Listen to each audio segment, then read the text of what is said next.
할렐루야. 여러분들 축복합니다. 세상 난상은 참으로 신기하고 놀라운 것 같아요.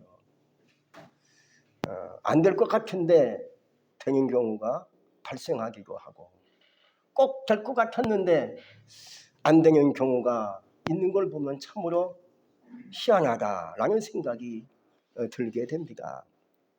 강한 자가 이길 것 같았는데 강한 자가 이기지 못하고 약한 자가 이기는 경우가 가끔은 종종 발생하는 경우가 있습니다.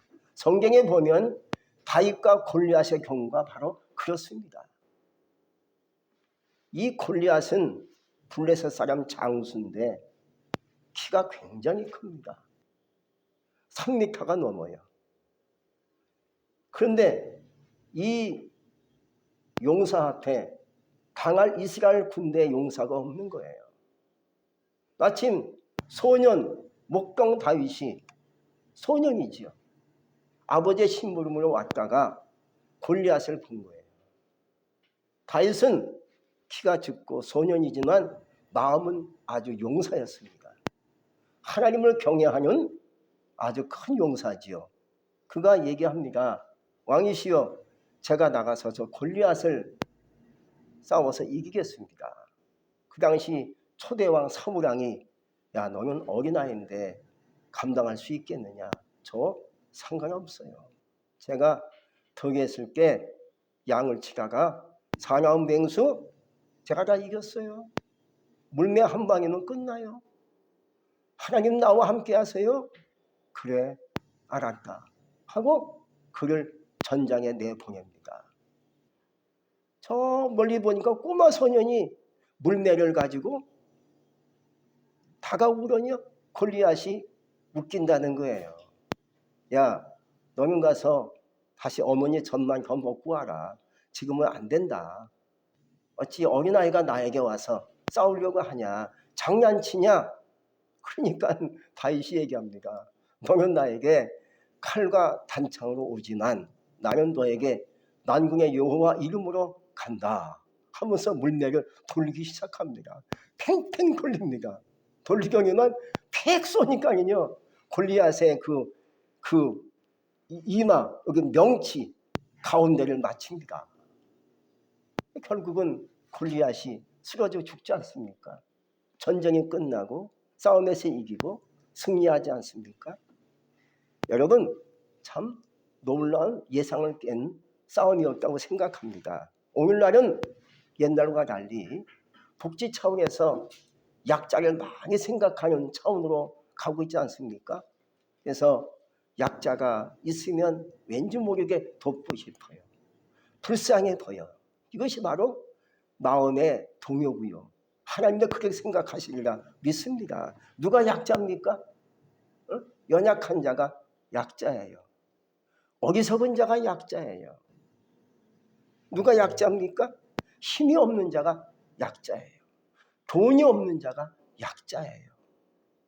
그리고 청년보다 노인이 더 약자예요. 남자보다 여자가 약자지요. 이렇게 봤을 때 누구든지 보면 약자 편에 서서 돌봐주고 싶고 가서 도움의 손길을 뻗치고 싶은 것이 인간의 본성이지요. 하나님은 더더욱 그럴 줄로 확신합니다. 오늘 말씀에 보면 하나님이 약자 편에 서서 말씀하시고 이끄는 것을 볼 수가 있어요. 오늘 말씀에 보면 사울이 예수님 만나 바울 됐지요. 이 바울 됐는데 이 사람이 또 자기에게 안고 있는 아주 고질적인 문제를 하나님께 끌어안고 하나님께 간구하는 내용이 나오지 않습니까? 이 바울이 누굽니까? 바울은 다른 사람과 달리 아주 굉장히 그 위치가 달랐던 인물이었습니다. 하나는 그의 배경이 굉장히 어마어마했습니다. 유대인 중에 유대인이면서 나면서부터 로마 시민권을 갖고 나온 사람이 바울입니다. 지금은 미군 시민권 있구나 하고 생각하겠지만 그 당시는요 로마 시민권 갖는 게 하늘의 별따기였습니다. 로마 시민권만 갖고 있으면 어디든지 무사한 겁니다. 로마 시민권 가진 자 건드리지 못합니다. 그러니까 누구든지 로마 시민권 가지려고요 돈을 많이 들여가지고 그걸 사기도 합니다. 성경에 보니까 천부장이 나는 로마 시민권을 사서 지는데 어디서 로마 시민권이 있느냐? 전 나면서부터 가져나왔어요. 하고 얘기합니다. 그만큼 이 배경이 컸던 사람이 바울이었습니다. 또 하나는요 그의 학문이었습니다. 그의 그 당시에 최고의 학문의 명당인 가말리엘 문야생이었습니다. 그 당시 최고의 학문의 그 명문이 가말리엘입니다. 거기에 문야생 출신이었는데 엘리트 인재였습니다. 바울이. 그러니까 한마디로 따지면 끝내주는 사람이었습니다. 이게 바울입니다. 근데 그가 예수 만나 모든 것을 다 던져버립니다. 그의 학문도 뒤로 하고 율법학자지요. 다 던져버리고 미치고 던져버리고요. 다 던져버립니다. 그리고 이제는 주님을 위해서 살겠다고 결심한 사람이 바울이었습니다. 그렇지만 오늘 말씀해 보니까 자기가 너무 자고할까봐 너무 교만할까봐. 왜 교만합니까? 그가 배운 학문이 커서 그게 아니었습니다. 그가 받은 은혜가 너무나 큽니다. 아주 은혜가 굉장히 컸기 때문에 자고할까봐 하나님이 교만할까봐 그에게 육체에 찍으면 가시를 두었다고 했습니다. 그러자 바울은 이 찍으면 가시가 너무 아파요. 육체적으로 아마 질병이 있었던 것 같아요. 너무 아프고 괴로우니까는요 가끔 찔러요. 여러분 아프면 괴롭지 않습니까? 감기만 걸려도 아주 힘들고 머리 싸매고 들어눕고 힘들지 않습니까? 근데 이 사람은 감기가 아닙니다. 무서운 질병이 그 속에 숨어 있어요. 가끔 그 질병이 요동을 쳐요. 미칠 정도지요. 그러니까 하나님께 은혜 받은 것도 알고 예수님도 알고 예수님을 만났으니까 어마어마한 은혜를 받은 것을 알지만 이 사람은 하나님께 기도하기 시작합니다. 주여 저에게 이 찌그는 가시가 있는데 이것 좀 내 몸에서 좀 나가게 해주세요 라고 기도하는데 응답이 없네요. 또 두 번째 기도합니다. 응답이 없네요. 세 번째 기도해도 응답이 없네요. 여러분 유태인들은 세반이라는 것에 의미를 크게 가진다고 그래요. 자녀가 가령 아버지한테 뭘 달라고 간구해요. 아버지 이것 좀 해주세요. 근데 아버지가 응답이 없네요. 말씀하지 않으면 또 두 번째 또 구하겠죠. 자녀가 아버지 줘봤어요. 왜 그러냐? 전에 구했던 거 다시 또 아버지께 얘기해요. 좀 주시면 안 되겠어요? 근데 아버지가 아무 말씀 안 하시네요. 이상하게. 또 세 번째 간구합니다. 아버지 전에 제가 일주일 전에 말씀드렸던 그 제목 갖고 또 나왔습니다. 주시면 안 되겠어요? 근데 아버지가 또 응답이 없네. 그때는요 아들 입장에서 포기한다는 겁니다. 아버지 뜻이 아니구나.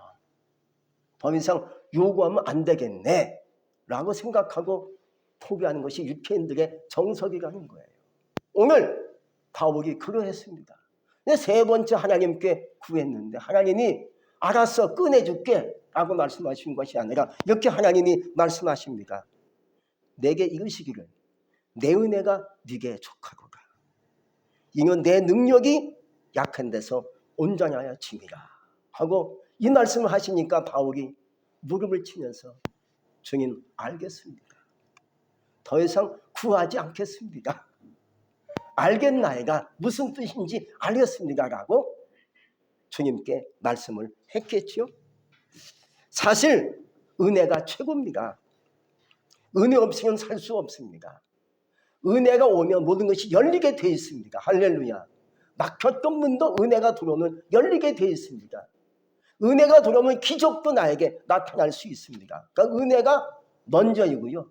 은혜가 최고이고요. 은혜가 축복임을 느끼시기를 주의 이름으로 축복합니다. 근데 이 은혜가 있어야 우리는 살지 않습니까? 우리가 이렇게 나온 것도 하나님의 은혜인 줄로 우리는 알고 있어요. 우리가 어찌 은혜 없이 살 수 있겠습니까? 은혜 없이는 못 살아요. 은혜가 있으니까 하나님께 나오기도 하고, 은혜 있으니까 기도도 하고, 일도 하고, 건강하게 밥도 먹고, 또 우리가 관광도 할 수가 있고, 은혜가 있으니까 그 은혜로 우리가 기쁨과 감사가 넘치게 돼 있는 거 아닙니까? 근데 이 은혜가 어찌 우리에게 머물러 있을 수 있겠느냐? 첫 번째, 약한 자에게 은혜가 들어와서 머물러 있을 수 있다는 것을 여러분들이 믿으시기 바랍니다. 내가 강하면 은혜가 과연 나에게 올 수 있을까? 생각해 보시기 바랍니다. 강한 나를 의지하게 되지요. 내가 너무 강해요. 내가 너무 잘났어요. 지식도 많아요. 배운 것도 많고요. 가진 것도 많으면 하나님을 그만큼 의지할까요? 알게 모르게 나를 생각하지요. 내가 강한 자인데 나는 있어. 내가 부족한 게 어딨어. 하나님도 물론 필요하지만 내가 능력 있는데 하고 내 능력을 더 많이 의지하니까 은혜가 점점 멀어질 수밖에 없다는 거예요. 그러므로 하나님께서는 강한 자에게 오실 수가 없어요. 왜 그런지 아십니까? 너 강하지? 예, 강해요. 그럼 내가 필요 없겠구나. 네 알아서 해라. 너가 강하다고 그러고 배운 게 많다고 그러고 있는 것도 많다고 그러니까 네가 알아서 해봐라. 내가 필요 없겠구나 하고 주님이 떠나실 수밖에 없는 거예요. 그러나 저는 아무것도 없어요. 저는 약해요. 부족해요. 그냥 저는 어리석어요. 라고 하나님 앞에 나갈게. 하나님은 어리석은 자에게, 약한 자에게 하나님의 은혜가 오시게 돼 있는 줄로 믿습니다. 성경, 구약 성경 사사기 9장에 보면 기드온이라는 사람이 나와요. 우리가 가끔 기드온 얘기하면 여러분이 아마 아실 거예요. 유명한 하나님의 구약 성경 인물이지요. 근데 이 기드온이 어느 날 몰래 타작에서 니를 타작하고 있었어요. 그 당시는 그 미디안 사람이 이스라엘 민족을 쳐들어와서 정복했고 못살게 구는 그러한 시기였습니다. 그래서 이 벽을 같은 것은요, 그런 한마디로 그런 그 밧장물 같은 것은요 갖고 있을 수가 없습니다. 다 뺏어갑니다. 근데 멀리 숨겨놓았던 니를 타작하고 있었어요. 자기 식구들, 친척을 먹이려고 니를 타작하고 있는데 하나님의 사자가 기드온에게 와서 얘기하시는 겁니다. 큰 용사여, 여호와께서 너와 함께 계시도다. 이 말씀을 하시는 것을 기드온이 똑똑히 들어요. 그러면서 하나님의 사자가 또 얘기합니다. 이스라엘 민족을 미디안의 손에서 네가 구원하라 하고 얘기합니다. 이게 엄청난 얘기죠. 기드온은 사실 용사도 아닙니다. 부족한 자입니다. 근데 하나님의 사자가 와서 그렇게 말씀하니까 어리둥절하는 거예요. 그러자 6장 15절을 보니까 기드온이 이렇게 고백합니다. 하나님이시여, 저는 므낫세 지파 중에 우리 가문은 제일 약한 가문이군요. 저는 우리 집에서는 제일 작은 자입니다. 라고 고백해요. 하나님이 이런 자에게 오셨다는 거예요. 기드온이가 스스로 나는 강한 자요. 나를 당할 자가 있겠는가 하면 주님이 오셨겠습니까? 알았는데 저는 약한 자입니다. 우리 집안은 므낫세 지파 중에 가장 약한 가정이에요. 약하고 부족하고 작은 자입니다. 이렇게 알고 있었던 기드온에게 하나님이 오셔서 얘기하시는 겁니다. 큰 용사여, 여호와께서 너와 함께 계시도다. 이스라엘 민족을 미디안 군대에서 건져내라. 구원해내거라. 하나님이 주신 말씀이었습니다. 이렇게 하나님은 약한 자에게, 부족한 자에게, 연약한 자에게, 어리석은 자에게 오셔서 역사하시고 은혜를 주신다는 것 믿으시기 바랍니다. 두 번째는요, 내가 강하다고 교만하지 말라는 거예요. 세상에서 보면 강한 자가 참 많습니다. 있는 자도 많고요. 건강도 강하고 배운 것도 강하고 모든 것이 강하게 하는 사람